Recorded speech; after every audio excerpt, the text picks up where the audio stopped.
Ayon po sa bagong ulat, mahigit 102 million na Pi coins ang biglang binawi or pinulled out mula po sa OKX exchange sa loob lamang ng 3 araw. Kasabay nito ay nakita rin ng mga analyst ang isang bearish pennant pattern sa chart ng Pi USDT na trading pair kung saan ay posibleng magdulot ng 47% na pagbagsak sa presyo ni Pi Network. Ngayon ay pag-uusapan po natin kung ano po ang ibig sabihin ng mga ito, kung sino ang gumalaw ng malaking tokens at kung ano po ang epekto nito para sa atin bilang mga Pinoy crypto enthusiast. Kaya ayan, bago po tayo magpatuloy ay pakibasa na lamang po muna ang disclaimer dito sa ibaba ng ating screen. At ayan, ang source po ng ating information dito or balita ay ang Coin Chapter. Ngayon ay simulan po natin sa kung ano po ang ibig sabihin ng bearish pennant pattern na nakita po dito sa chart ni Pi Network. Ayan. Yan po yung kanyang 4-hour chart time frame ng trading pair na Pi Network USDT.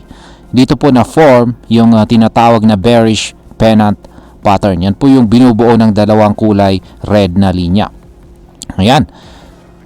Para sa mga hindi po pamilyar, ito ay isang chart pattern na kadalasang sumusunod pagkatapos po ng biglaang pagbaba ng presyo. At sa pattern na ito ay tila nagpapahinga muna ang presyo pero karaniwan itong nauuwi sa karagdagang pagbaba or pagbagsak ng presyo. Kaya yan, may projection pa siya rito. Kaya sa madaling salita ay posibleng magpatuloy po ang pagbagsak ni Pi kung magkaroon po ng confirmation ang pattern na ito. Kaya ang forecast mula po sa kanyang presyo na 0.7413 ay posible po itong bumagsak ng hanggang 0.3942. Halos kalahating pagbaba or 47% po yan. Bukod pa dyan, ang kanyang 50 period exponential moving average or EMA ay nasa presyong 0.7848 at nagsisilbi po itong matigas na resistance. Hindi pa rin nababasag ito ni Pi kaya mas lalong lumalakas ang sinyales na pababa po ang trend. At kung titignan natin ang RSI or Relative Strength Index, nasa 36.91 na lamang ito. Kapag bumaba po ito sa 50, ibig sabihin ay mas maraming nagbebenta kaysa sa bumibili. Isang masamang sinyales po ito. Yan, ngayon ay bakit po biglang binawi ang 102 million na Pi tokens mula kay OKX? Yan. Dito na po papasok ang mas kontrobersyal na bahagi ng balitang ito.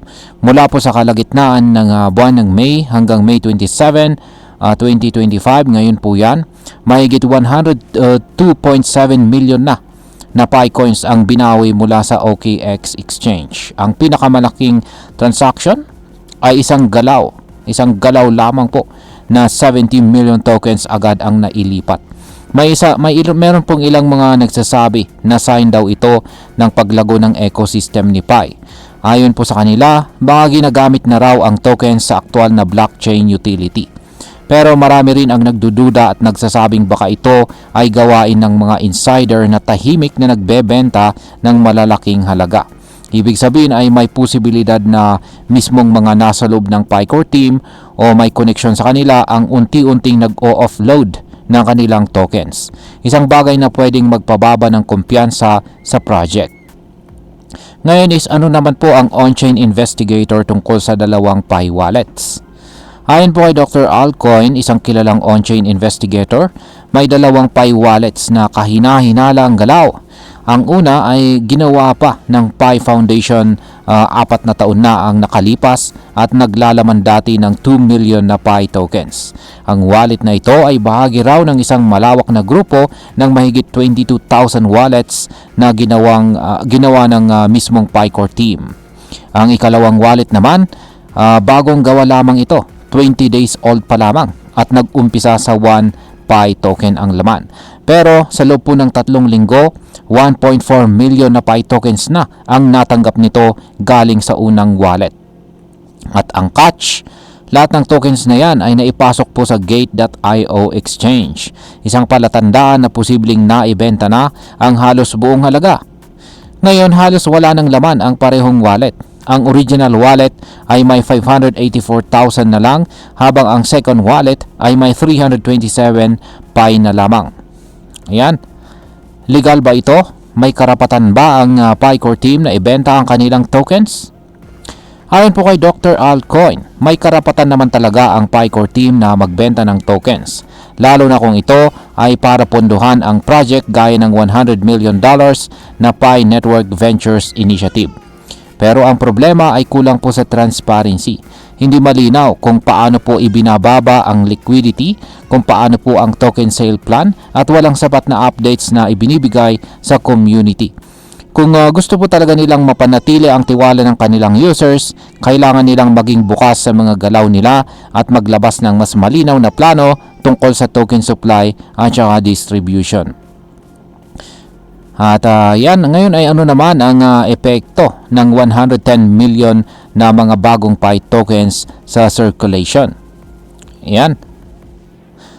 Sa buwan po ng May pala, ngayon pong buwan ng May, may dagdag na 110 million na Pi tokens na naipasok dito sa sirkulasyon. Bukod pa riyan ay may 1.4 billion tokens ang naka-schedule na ma-unlock po sa loob ng susunod na 12 buwan. Kaya ano naman ang ibig sabihin nito? Mas marami pong tokens sa market equals mas mataas na selling pressure. Kung hindi po ito makontrol at patuloy na magbebenta ang mga malalaking holders, maaaring tuluyan ng mawalan ng value itong si Pi token, lalo na kung hindi po masundan ng sapat na demand or adoption. Yan, ngayon ay pag-usapan na po natin ang posibleng maging epekto nito para sa atin bilang mga Pinoy crypto enthusiast. Marami po sa atin bilang mga Pinoy ang nahikayat noon na magmina ng Pi gamit lang ang ating cellphone. Sa katunayan ay libo-libong Pinoy ang nagtiyaga sa pagmimina araw-araw kahit wala pang malinaw kung kailan ito maipapalit sa fiat currency. Ngayon ay may posibilidad po na bumagsak pa ang presyo ni Pi ng halos 50%. At may mga issue ng insider selling at kulang sa transparency, malaki ang risk na baka matalo o mawala ng halaga ang pinaghirapang Pi tokens natin. Kaya kung meron ka pong Pi holdings ngayon, kailangan mo pong maging maingat at mapagmatsyag sa galaw ng market. Bago ka po magdagdag or magbenta, suriin mong mabuti ang mga updates at kung may tunay bang development sa ecosystem. Yan, bilang panghuli, ang masasabi ko naman tungkol dito ay sa totoo lang, mahirap magtiwala sa isang project na hindi po malinaw ang direksyon at may mga kahina-hinalang galawan mula sa loob. Oo, may potensyal po si Pi dahil sa laki ng kanyang community.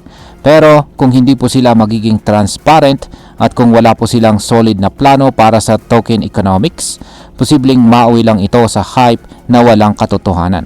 Bilang isang crypto